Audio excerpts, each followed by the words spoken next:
ফিলিস্তিনের গাজায় ইসরায়েলি বাহিনীর চলমান বর্বরতার প্রতিবাদ এবং ফিলিস্তিনিদের প্রতি সংহতি জানিয়ে সোমবার রাজধানী সহ সারা দেশে সাধারণ ধর্মঘট কর্মসূচি চলছে।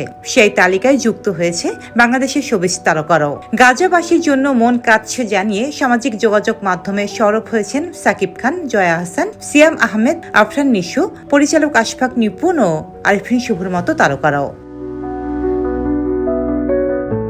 দেশের শীর্ষ নায়ক সাকিব খান নিজের ফেসবুক অ্যাকাউন্টে বলেছেন, গাজা শুধু একটি ভৌগোলিক নাম নয়, এটি যেন আজ নির্যাতিত মানুষের প্রতীক। তাদের পাশে আছি, ভালোবাসা, সংহতি আর শান্তির প্রত্যাশায়। চিত্রনায়ক সিয়াম আহমেদ ফেসবুকে বলেছেন, গাজার অস্তিত্ব কি মুছে গেছে? আমরা কি পারলাম না এই শহরটাকে, এই দেশটাকে বাঁচাতে? এই হত্যাকাণ্ডের দায় কেউ এড়াতে পারে না। এই যে ঈদের পরপরই তাদের ওপর নরক নেমে এলো, তার দায় কি এই পৃথিবী নেবে না? আক্ষেপ এবং অসহায়ত্বের কথা উল্লেখ করেছেন চিত্রনায়ক আরিফিন শুভ। বলেন, গাজার আকাশের যে ধোঁয়া আর অশ্রুর বৃষ্টি, সেই নিষ্ঠুরতার বিরুদ্ধে আমরা শুধু প্রার্থনা করতে পারি, কাঁদতে পারি আর চিৎকার করতে পারি। এই মানুষগুলোর অপরাধ কি শুধু এই যে তারা নিজেদের মাটিতে বাঁচতে চায়? অভিনেত্রী জয়া আহসান একাধিক পোস্টে সমর্থন জানিয়ে বিশ্বের বড় বড় নেতাদের প্রতি প্রশ্ন রেখেছেন।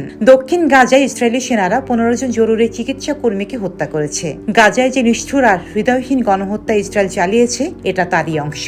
বিশ্ববাসীর প্রতিবাদ ইসরায়েল ভ্রুক্ষেপ করবে না, সেটা জানি, কিন্তু বাকি বিশ্বের বড় বড় নেতারা এভাবে বেসুমার শিশু হত্যা, নারী হত্যা, গণহত্যা সবার চোখের সামনে চলতে থাকবে? মানুষের হৃদয়ের উপর থেকে পর্দা সরুক, ফিলিস্তিনিরা মানুষের মতো বাঁচার সুযোগ পাক।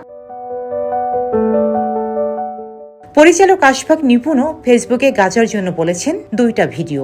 একটায় গাজায় শিশু ভাইয়ের চিৎকার করে কান্নার প্রবোধ দিচ্ছে আরেক শিশু, আরেকটায় গাজায় ধ্বংসস্তূপে বসে চোখে পানি নিয়ে কিছু একটা খেতে খেতে আবার কাঁদছে আরেক শিশু। এই দুই শিশুর কষ্টের অভিশাপে পাপীরা যেন শেষ হয়ে যায়। জুলুমের শেষ পরিণতি যেন দেখে যেতে পারে এই দুই শিশু সহ ফিলিস্তিনের লাখ লাখ মুসলিম।